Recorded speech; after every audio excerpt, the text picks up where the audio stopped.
back to Greybeard Manifesto, the show where we celebrate style, depth, and the men who are reshaping modern masculinity with soul and substance. Today, I'm excited to introduce a guest who doesn't follow trends. He shapes the atmosphere.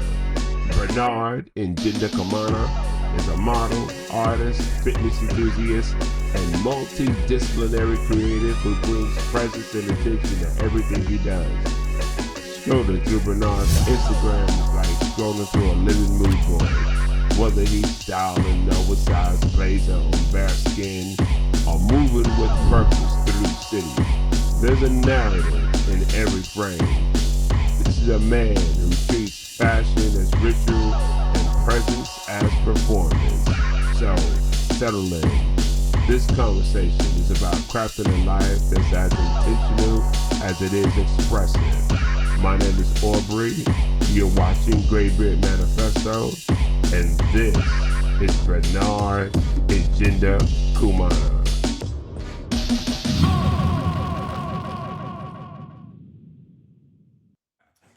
Brother, Yes. welcome to Greybeard Manifesto. Thank you for having First of all, how do I pronounce your name? me. The last name is quite difficult, but the first one is just Bernard. Okay. In America, we spell it Bernard. Yeah. That's where I'm confused. Nah, that's okay. No, that's a very fair confusion. That's actually the proper way to spell it. But due to like documentation complications when migrating to Australia, they misspelled it, missed the second R. And I think that holds weight in my name now to kind of showcase Okay. where the okay. difference kind of comes from. All right. That's awesome. So where you from? I am from Burundi. Burundi. Yeah, East Africa, right next to Congo. Very tiny country. Damn, that sounds powerful. Hey, we're powerful people, strong hearts. Okay. So your last name, how do we pronounce that? That is Ngendakumana. One more time. Ngendakumana. Ngendakumana. Yeah. Damn, man, that's rich. That is rich, man. Yeah, appreciate Man, first of all, we're gonna start. I'm gonna talk about your Instagram. it. Bring it up. So first of all, okay, your Instagram is powerful. Appreciate it. What makes it powerful? First of all, I don't know how you find the time to feed the monster that is Instagram and train the way that you do. Mm. All right, so we're gonna take one at a time. Yeah. Your Instagram is just ass kicking. So you got a studio, Mm-hmm. right? I see that you like to thrift. Heavy on thrifting. Tell me about the thrifting. Ooh, thrifting is everything to me. Because I think growing up, my mother loved thrifting and secondhand shopping because it's what was available. So I kind of grew accustomed to having to like be in the thrift stores and search my way through and see what fits me, what kind of fits with what's trending at that time, but how can I get it in my own type of style? And I think as I got older and really got into fashion, thrifting became quite accessible. It was very, very doable prices, and they had a range of different of pieces when it comes to styling. So I gravitated towards thrifting. As I got older, I think I just kept on that way because I like to think I find the most unique of pieces through thrifting. My wardrobe is curated through moments, through times I have to leave the house, go out, and look for that piece or look for certain pieces. Right. Rather than just, going online or going to a certain store and just getting whatever piece everybody else is wearing or what's hot at that time. Well, okay. So I'm looking at your stuff, and I'm seeing it's not off the rack. No, Ideally, like you can't go out there and find it now, not necessarily, no. right? And I saw you take a skirt that you altered, Mm. right? Like one side of it, you only cut like one side of it, the pleated black skirt, Yeah. and you cut one side of it and you put it with an Oxford. I was like, damn. Yeah, I think honestly, fashion is all about experimenting, and thrifting allows you to experiment because I personally would have wanted a skirt that was cut in that certain way, but obviously I'm not gonna find that if I go to buy it or if I thrift it. the next best thing is find something close to, and then tailor it to your understanding or to your suiting. So what's your relationship with clothing? Mm. Politically, emotionally, or otherwise? I think clothing under the umbrella of like fashion, clothing is a form of art. I like to think clothing and fashion is it's a it's a language in a sense. It's a way of expression, a way beyond the words in a sense, a way beyond what words can somewhat describe and put together. I think clothes allow yourself to extend what you feel, what you mean. Okay, if I say Black Panthers, right, clothing as a symbol of rebellion and a political statement, Yeah. right? Or you take the zoot suit from the 40s, which Mexicans and black men wore, and were attacked for wearing those outfits. Okay, is there anything in your dress style that's a little bit rebellious? Of course, you could say that. I think if your dress style isn't rebellious, are you really tapping into the fashion or the artistry of that space? Because it's about pushing boundaries and kind of showcasing yourself, and who you are individually will always be rebellious because it's not going to stand with the societal norms in a sense. And I think coming from an African household and culture, yeah, the way that I dress and express myself is indeed rebellious, beyond against the norm and societal standards, but it's true to me. I can't put you in a category though. You know, like you got like me, sometimes I'm a little bit gothic, right? Yeah. Sometimes I'm prep.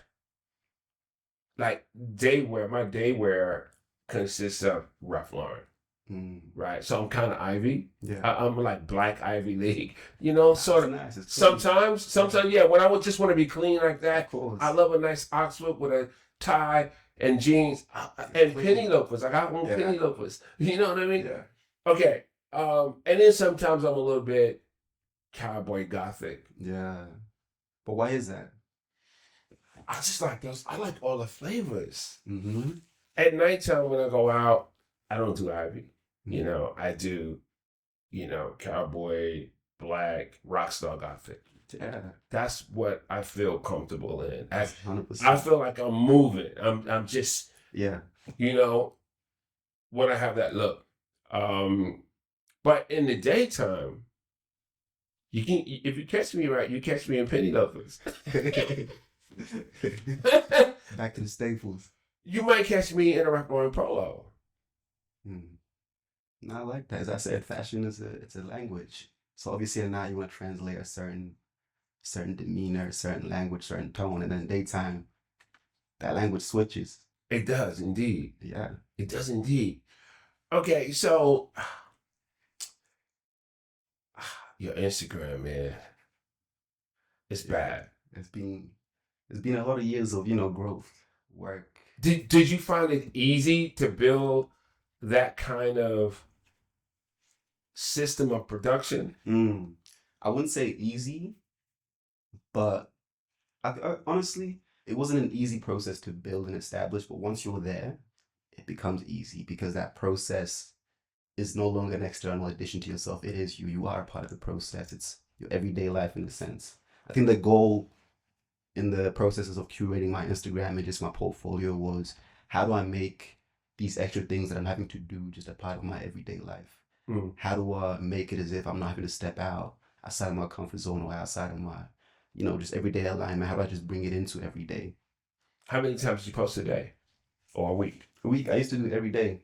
I was doing it every single day for like a couple of years, but now it's almost every second day for the past 5 or 4 years. So take me through a day, including a run, because this is a part that gets me. I don't know how you do it. I'm heavy on, like, there's actually so much time in a day, and it's genuinely up to how you schedule it, what routines and habits you go to build. So I'm an early morning riser. My body clock clicks at like 5:30 a.m., 6 a.m. and then by 6 to 6:30, I'm out. Start my day with a beautiful 10K run because I built my 10K to where it feels as if it's a 5K run. It's comfortable enough to where I'm able to do it, feel nice, but also get all the benefits from it. I see your 10Ks run. You coming in at about 46 minutes. Yeah, That's like, okay, that's cool. yeah. I Like- managed to bring it down to like, yeah. And now you up to 30. I'm in the 30s. I hit, I think, 36. You in a 30K run now. You in like, and that's about 2 hours and change For for the time it takes you to do the 10K? 30K, the 30K. Oh, the 30K. Yeah, the 30K is that one kind of like it's a mental battle. I've come to realize it's very doable and very possible. It's why I've managed to do it at such a quick pace because once you break through the mental, the rest of your body just kind of follows. Wow. Yeah, your body is so like it adapts. I believe we're powerful beings in a sense. We're built to adapt to anything. Put it through enough times, it becomes convinced that it needs that to survive. So I think my body is somewhat convinced it needs to be able to run these distances to function. You fucked me up, man. I'm like, that's what I gotta do to be great. Hey, you know, it's I gotta push from 5 to 10 to 20 to 30. slow and steady, but it gets easier. It's never, I feel as if the challenge is always the same. It never necessarily gets harder. Because once you get to the 5 and that's comfortable, from the 5 to the 10, it's what it took to get from 0 to 5. So it's always at a steady increase. I mean, right now I'm doing. I mean, I just went from 10,000 steps to 15,000 steps, and I was proud. That's I was an like, achievement. That's an I was like, achievement. man, I'm so glad I'm getting those 15,000 in. You know what I mean? And yeah, and I went from like 5K walks to 10K walks. So you're right about the progression Yeah, because now it's like I can knock that off easy. 100%. Yeah, It's I like, mean, as long as you understand that principle first, like, you got to be your own evidence, I like to think. You going from the 10K walks to 15K walk, like steps, you show yourself that that is possible is enough proof to show yourself that 20K steps is possible too. yeah, 25 is possible. yeah. I am struggling with my Instagram now. Yeah. It's hard for me to post. Why is that? It's probably a lot of reasons. First of all, it takes me a lot of time to get into my creative sort of zone. Mm. All right. When it comes to film, okay, I'm quick for that. Like I don't need motivation for that, but I don't post. I got plenty of content. Then why you I not just posting? don't post it. Just do. The key to everything and anything is just do it. I got stuff that's like over a year old Damn. that What's the point in that? what? My thing is, as soon as I get the content and I have the content there, don't think too deep onto it. Put it out there. Let that be history. Let that be a mark of where you were at that time. Don't be too scared of like all the judgment that'll be. That's No, I'm not. that's a I'm part not of the with- process. And the thing is, you're a fly guy. I don't know about judgment. There you go. The world will have. I'm not. What do you say? How do I put this? I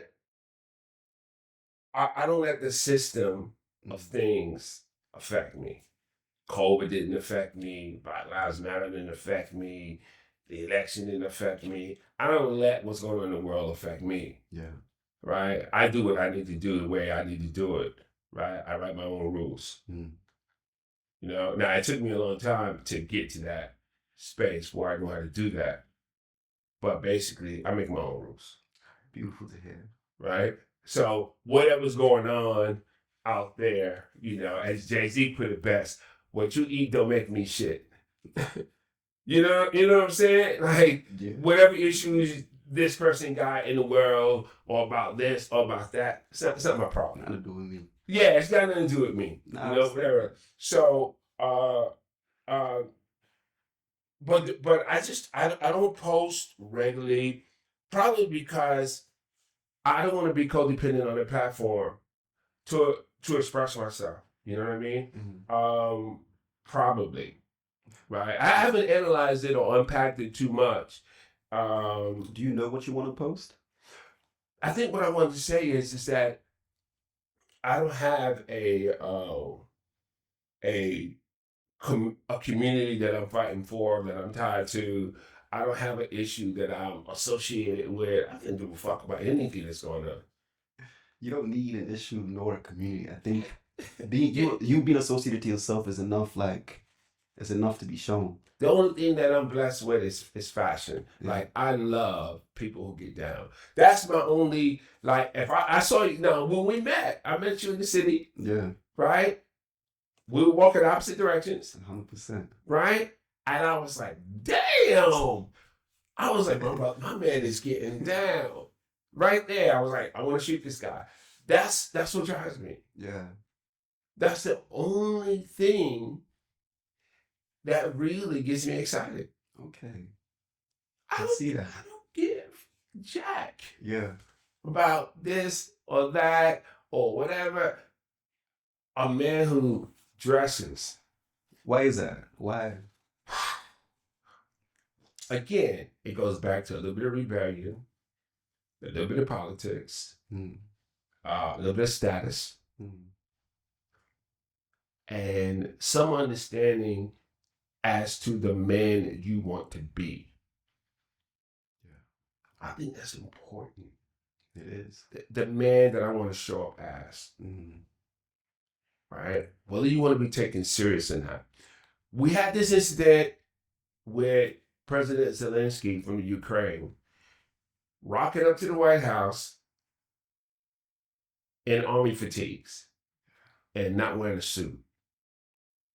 A lot of people commented on it, right? Personally, I think the man should get a suit if he wants to be taken seriously. I mean, I'm sure he's in a war fighting zone in his head. Yeah. And he feel like he needs to be ready all the time. I don't wear thongs because I need to be ready all the time. Right? You won't catch me in thongs. Yes. I don't own them. I won't wear them. I wear boots or shoes that I can fight in. You gotta be prepared. You never know. Because you never know what's going to go down. Nah. Right? So that may be a part of his mindset. Yeah. Right? Another part of his mindset might be like, well, I just don't really give a fuck. But not dressing accordingly to come and make big moves with big people. Yeah, I feel you. So when you see somebody put together down the street or something, what does that say about that person? What does that give to you? You're not just showing respect for yourself, but you're showing respect for me and the men around you. You showing up looking like you belong. You showing up like, well, hey, I got something to say here. Like, I got something to say, right? We may not agree on it, but I know that brother in the black suit. Yeah, we won't forget him. Like, I won't forget him. But now I didn't agree with what he said, but that, yeah. Well, okay, I remember you. When did you start to pay attention to like your own personal style and how that kind of translates in the room? Has been with me. Okay. Since I was like 12 years old. My mother's, I used to be a Jehovah's Witness. Okay. I used to go to the King Mall, right? And my mother, of course, would dress me. Fire, bro. Right? Would dress me, right? I had 3 sisters, so my mother would sew my sisters' clothes, right? But she would get my clothes made by one of the brothers in the Kingdom Hall who was a tailor. Okay. So she would have a suit knocked up for me, 2 pairs of pants, different fabrics, a reversible vest for each pair of pants, and a jacket. Yeah. Right? So my mother used to have me hooked up like that. And so I used to go looking good. Yeah. Right? And then I had to leave the house and like walk through the neighborhood too. And I had all the thugs hanging out and all the other brothers hanging out, you know, all the hoodlums hanging out. and I was walking through pressed. Yeah. I was like, yeah, I feel it. yeah. I thought that was something like that. Really, really was special to me. I was like, yeah, I'm very different, and I like you, and that really stayed with me. I love that. Showing up, Yeah. Pierre Cardin, whatever it was back in the day. Yeah.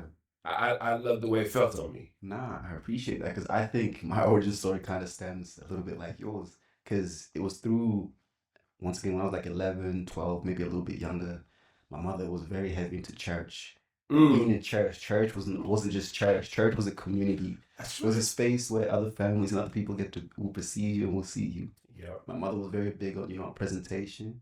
So she would always, dress me up in a suit, get me right, 3-piece suit, get me the right shoes, right belt. Yep. Everything, head to toe put together. Because she was like, yeah, when they see you, they're going to be like, yeah, that's my son. That's right. That's my son. That's it. And then from that, yeah, I love suits and just the idea of putting yourself together because, your outfit most definitely will say a lot without you even having to say anything. Okay. And so, I mean, going into sustainability, I know your thrifting benefits any ideas you may have on sustainability. If you have any, what are they? The environment and all that sort of stuff. Yeah, like I'm definitely heavy on the idea of kind of not putting a lot of things to waste, especially in the fashion space. Not chasing the next big thing, the next great thing. I'm heavy on discovering yourself, finding what's true to you, what aligns with you. And once you find that, I feel as if you're no longer just kind of spending to spend or spending to kind of fit a certain bracket. Rather, you're spending for yourself and you know what yourself likes. It's not going to be 3,000 pieces. It'll be like 10 to 5 pieces that you enjoy and like. And you just keep that rotating. How old are you now? 24. 24? Damn. Damn. How old do you think I was? I wouldn't have said 24. Yeah, I get it. Old school a lot. I wouldn't have thought 24.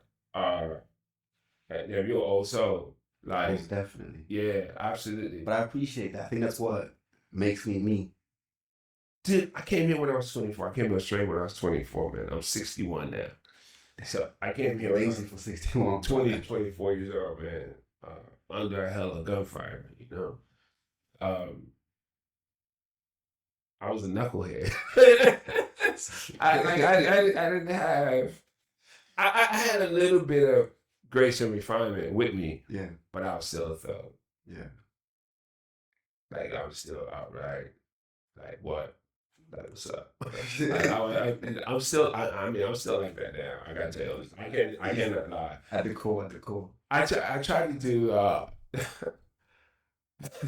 I tried to do a YouTube video when I turned 60, right? And I tried to do a video when I was 60. And I was sitting right here somewhere, and the cameras was rolling, and I was like, "What have I learned? I'm 60 years old. Like, what does that mean to me now in my life?" And within 30 seconds or a minute of the video, you saw me go dark. What happened? I had a moment to reflect on what it meant to be 60. Yeah. And who I was at the time. Yeah. And I couldn't explain that without just going dark.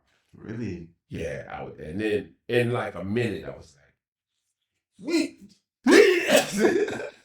He just crashed out. That's it. I just crashed out, and I was like, "Fuck." So I couldn't even do the video or post it. I still have the footage. And, I just went. I was like, "Damn, boy, that's still who you are." It's still who I am. For sure. I love it, but I gotta be mindful of it. 100%. Like I gotta be mindful of it. No, 100%. I don't know. With me, I became very refined, maybe too early, purely because of circumstances, life. I was put through tough situations, and because of that, I think I was forced to mature quite quickly, and take places of leadership, and forced to try and understand myself quite early. And because of that, I'm quite put together at this age. I understand myself, what I want, where I want to be. And yeah, there's no, I don't know. I think it's a love-hate relationship with being this kind of mature and kind of connected. Because one, I'm able to kind of lead life, go through life with little to no stresses because I understand how the grand scheme of things work, and I just got my part to play.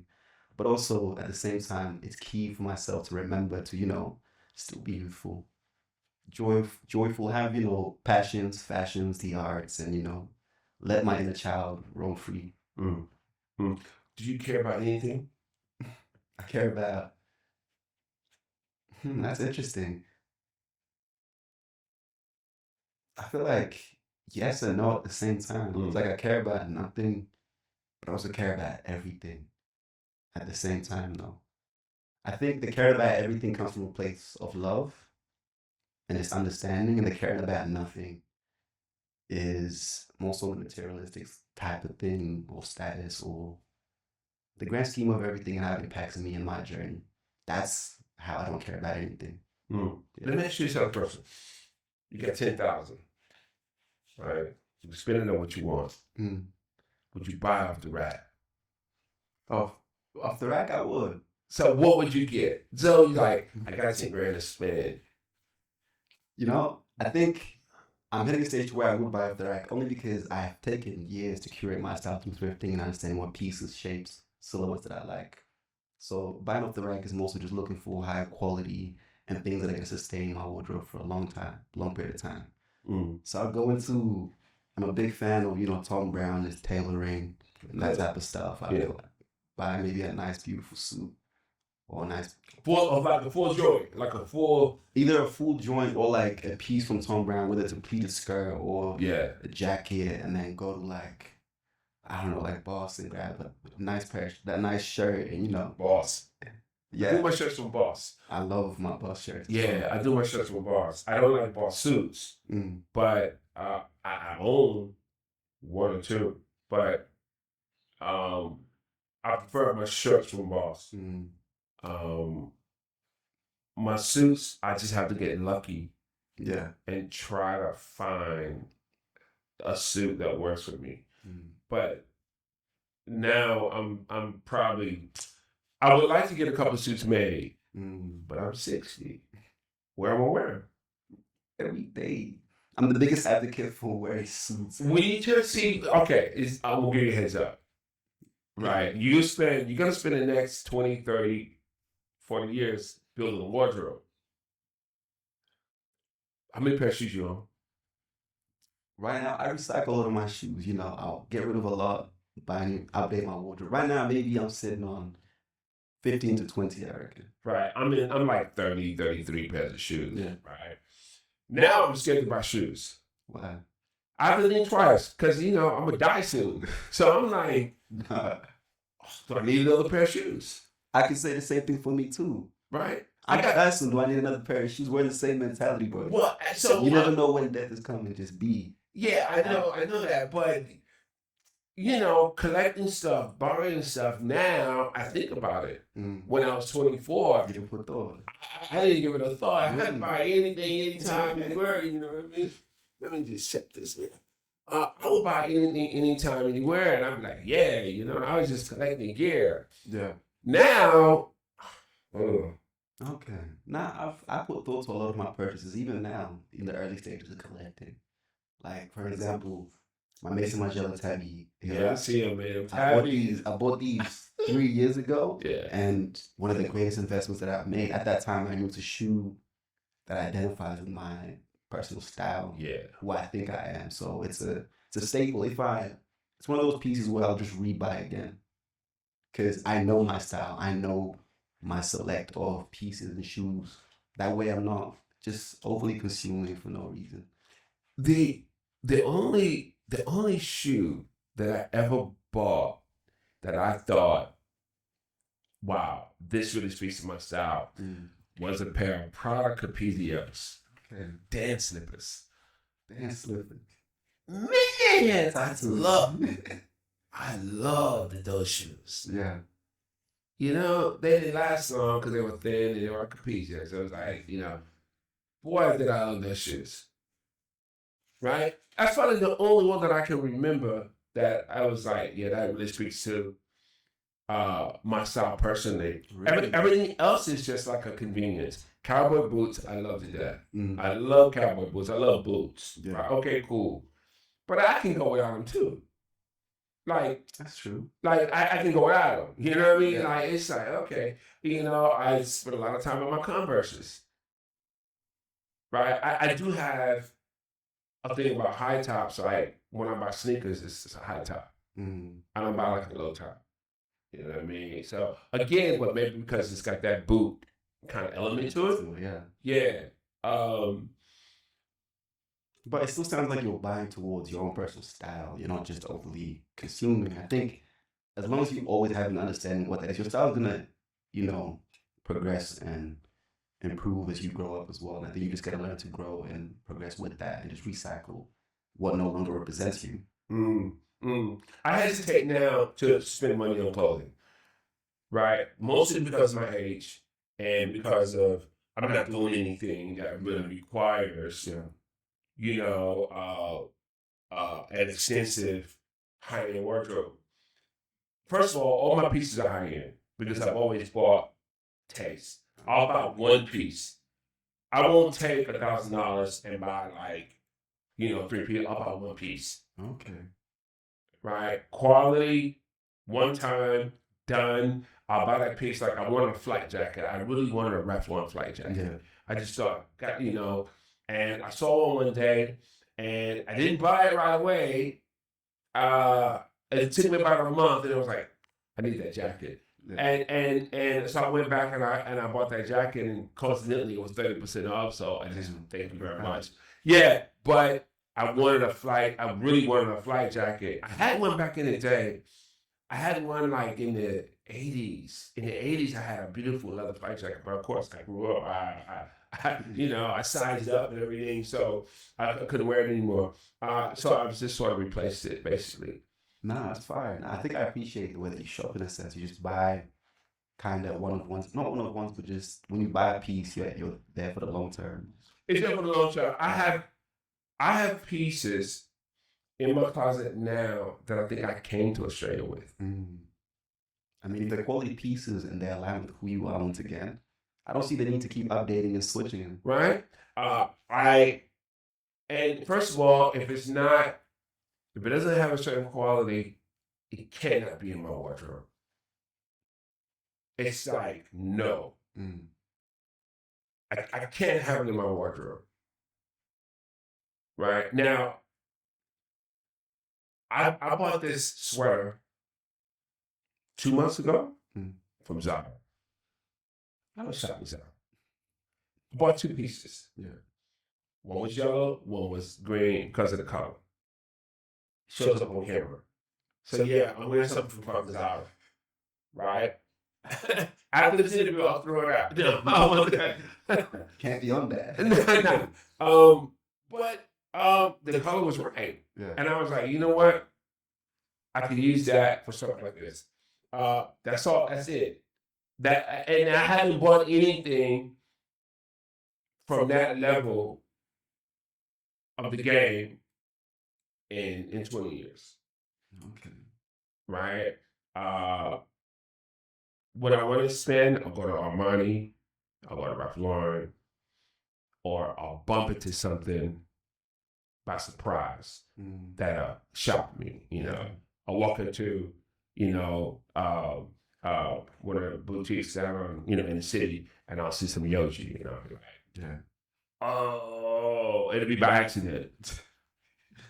No, I see that. That's it really for me. Fair. Nah, that's very, very fair. Okay, so you have an affiliation with Nike, understand? I've worked with Nike a fair bit over the last couple of years, yeah. Okay, and they help support your Instagram game. They supported in any way that they could, in a sense. It's mainly been on the apparel side and that type of stuff. But obviously, as you've seen, I'm going into my running a lot more. I want to develop that relationship with Nike on the running side and start promoting that, because I've had a lot of people reach out about my running and get inspired and want to take it upon themselves as well. So it'd be nice to cultivate that, grow that, because it's nice for the body and the mental. What do you see yourself in 5 years? What do you want to do? Like what's your end goal? That is a tough question, because I think I'm quite multidisciplinary in the sense that I do, my arts, poetry, fashion, photography. That's another one. And it's like it's a lot to kind of, my goal, you could say, 5 years is to kind of bring all these outlets and creative outlets to kind of together, make them all unique, but not represent all of them in a sense, rather than just be seen for the fashion. I've seen some of your art. I mean, how long you been in that creative space? I think it's always been a part of me, I think, from young, but I grew up in the country of Victoria, and it's not the most creative of spaces. There's nothing to really facilitate you being creative, so I didn't express myself creatively through the arts while living there.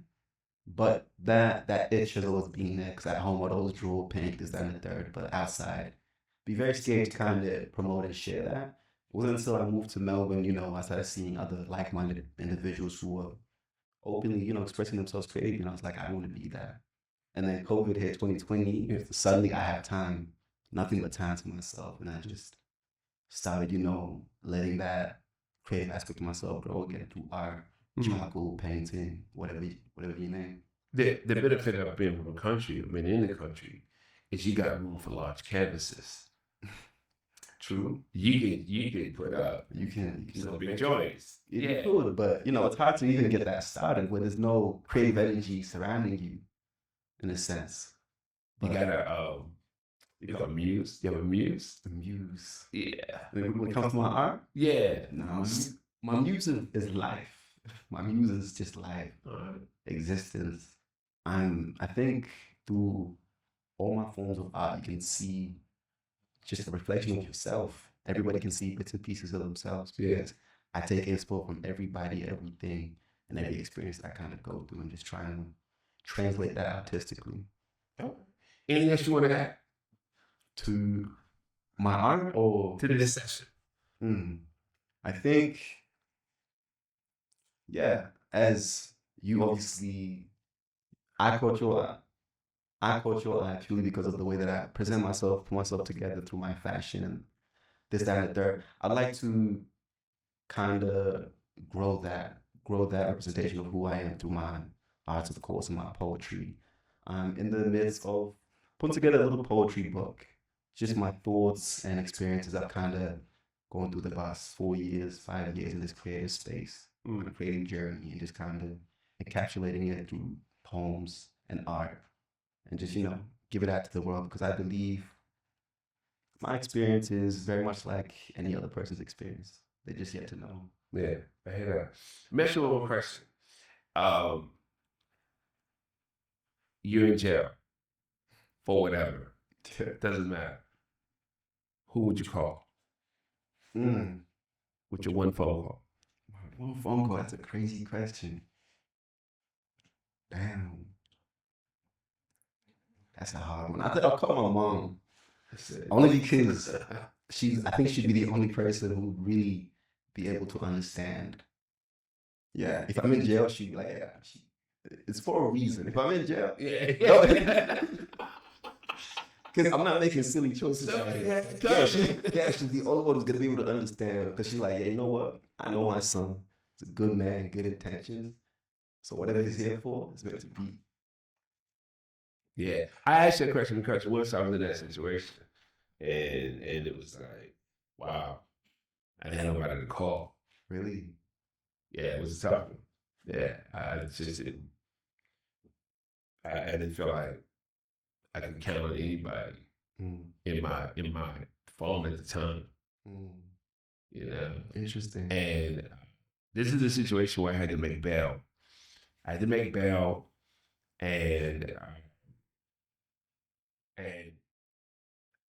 I had fines of like $1,000 or something like that. Because I did an O.J. Simpson's fucking, the cops chasing me on the freeway and shit like that. 5 patrol cars behind me or whatever. Right. So I got a fine for like $1,000. It wasn't much or whatever. But I had about $700 in my account, right? So I had to pay that first, right? I had to say, well, you got to pay $1,000, otherwise I'm not gonna let you go, whatever. And then I had to get somebody to sign a $500 bail certificate saying, well, if he doesn't show up to court, you forfeit $500. Mm. You know how hard it was to find somebody in my phone, all those friends. Did you feel as if you just all those friends? Nobody was, would understand that situation? They just weren't real friends. Mm. That made me evaluate. That's an eye-opening moment. Yeah, that was an eye-opening moment. Yeah, right. All those names in your phones, they weren't real friends. Yeah. They didn't have to surrender $500 on the spot. They just had to say, well, I will pay $500 maybe if Aubrey doesn't show up to court. Mm. Right? That moment changed my relationship with everybody and everything. Yeah. Whatever. You know who came and got me? A girl that I had picked up from the nightclub 3 weeks earlier. Damn. Insane world. And I had people in my phone that I had known for 10 years, yeah. So, build relationships that are valuable. Like, people who will help you move, somebody who will pick you up from the airport, somebody who will bail you out, somebody who will go back to back with you in the bag. Right? If they can't do those things for you, yeah, it's like it's either you genuinely assess what your situation and try and make that change. Otherwise, you're going to be forced, be put in a position where that reality is shown to you. Unfortunately, yeah, those are my rules for friendships. Yeah, I mean, you don't have to do all of them, but you have to just be able to do each one. For sure. Damn, you want to pick me up from the airport? You want to drop me off at the airport or whatever? Damn. Yeah. Like the people don't have that kind of time for you or won't get out of bed at 6 in the morning to drop you off for 7:30 flight or some shit or whatever. What's the point? Right? Or they won't forfeit $500 for you to keep your freedom. Yeah. It's like, you won't do that for me? I'm calling you a friend. Definitely not. You know what I'm saying? Like, why am I calling you a friend if you can't or won't do simple things to help keep me solid? Yeah, 100%. Do you feel as if that was the biggest moment in your life to kind of teach you that lesson, or did you have to kind of go through it again and be taught that lesson? I'm under the big time. But that was the most significant. Yeah, I'm under the big time. That's why I became a lawyer. So I can get myself out of jail now. I don't need nobody now. If I got a problem, I can fix it myself. But nevertheless, I'm also not getting it. I'm not having those problems like no more in my life, whatever. But they were defining moments to make me look at people a little bit closer. What's your outlook on people now? Just in general, just people's character. My outlook now on people is like, fuck you. Like, because people are stupid now, bro. People are so stupid. Oh my God, people are so stupid. The world is a sad place though, man. People, that's what I mean. It's like, can you really blame them? Yeah, I can't blame them because they got a choice not to be stupid. That's true, but your choices are only as limited depending on what you know, what you were taught, what you grew up around. Nah, you develop, you evolve. You can, but we can't all develop at the same stage. You know why? I got to do an anger management course, but these people don't have to do stupid courses.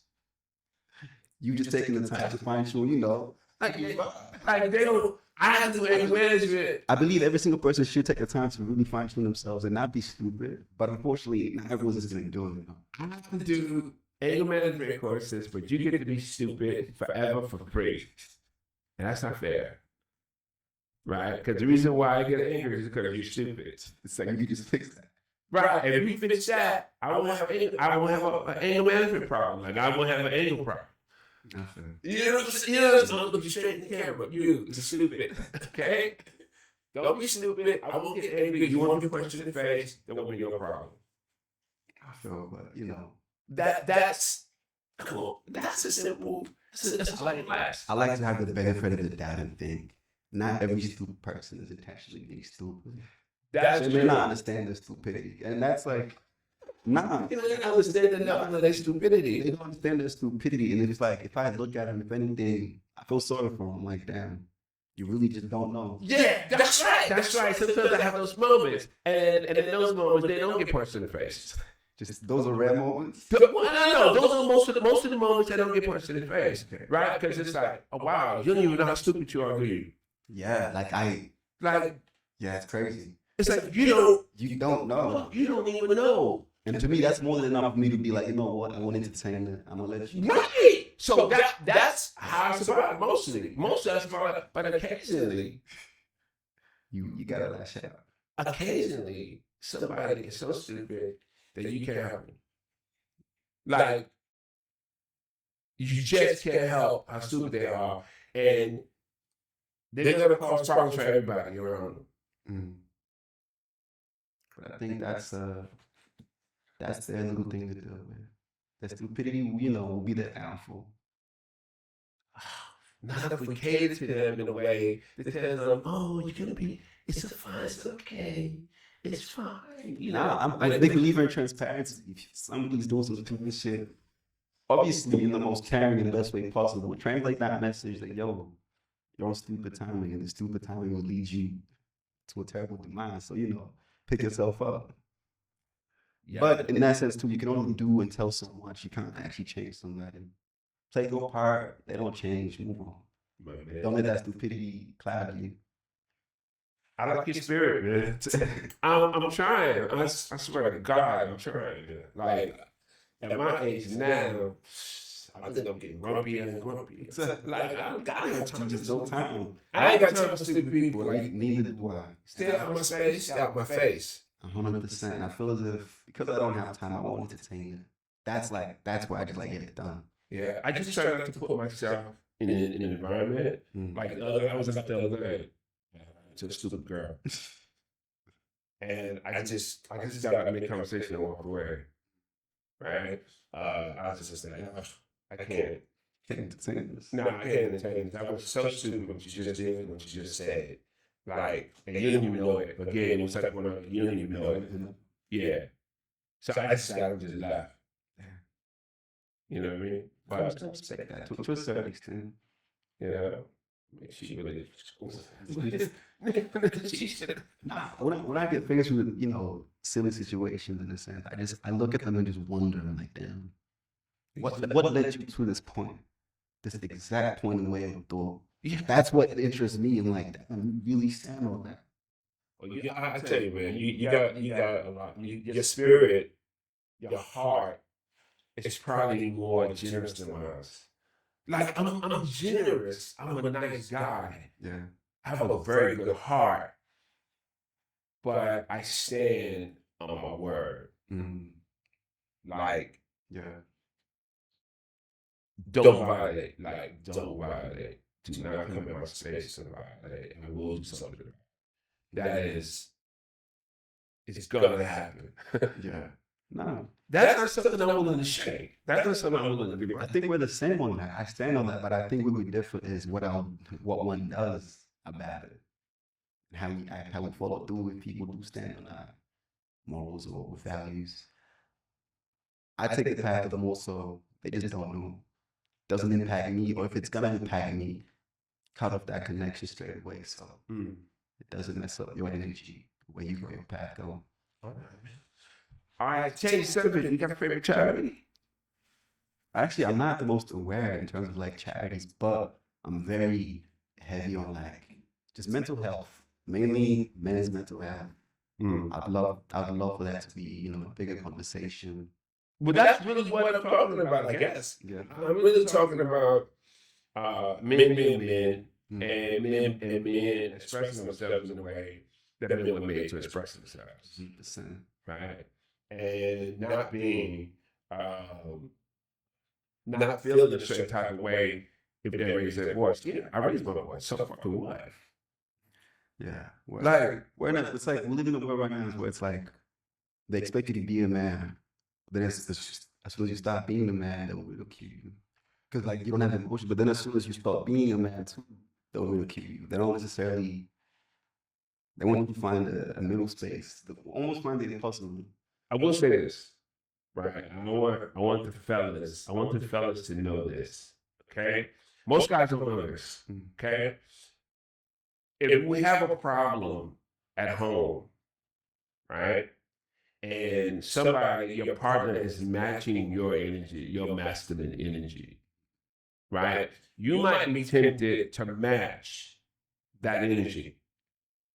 So you start yelling back.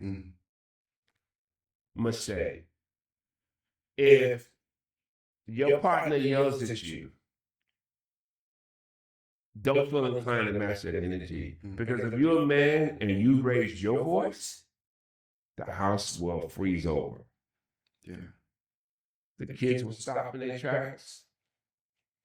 The other person in your life will.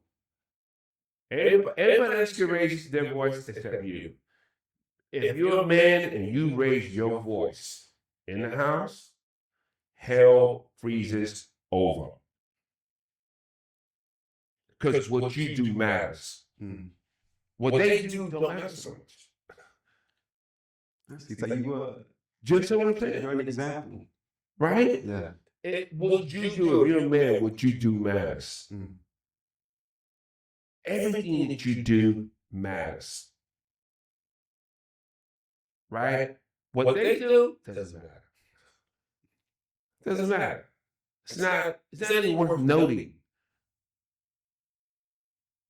But because you're a man, what you do matters, even in the smallest way. 100%. I think that's why it's important to have the men that are more vocal about being stronger in themselves and their emotions and the way that they deal with it, because that does matter. It takes that one man to be vocal or to be present to kind of change a nation in a sense. Allow others to be seen, to feel heard and understood. I think that's what a lot of men kind of lack. This understanding. We feel as if we're very understood in a lot of situations. That's all I got, man. Dog sleep on the floor. Listen, bro, man, appreciate you. Thank you for the chat. Appreciate you having me, bro. Yeah, thank you so much, man. I'm glad you, made me come out. I made it happen so soon. Yeah, I appreciate it. Thank you, people. Thank you for joining Greybeard Manifesto. Let's give us your socials. On all platforms, just find me on IG, TikTok, YouTube,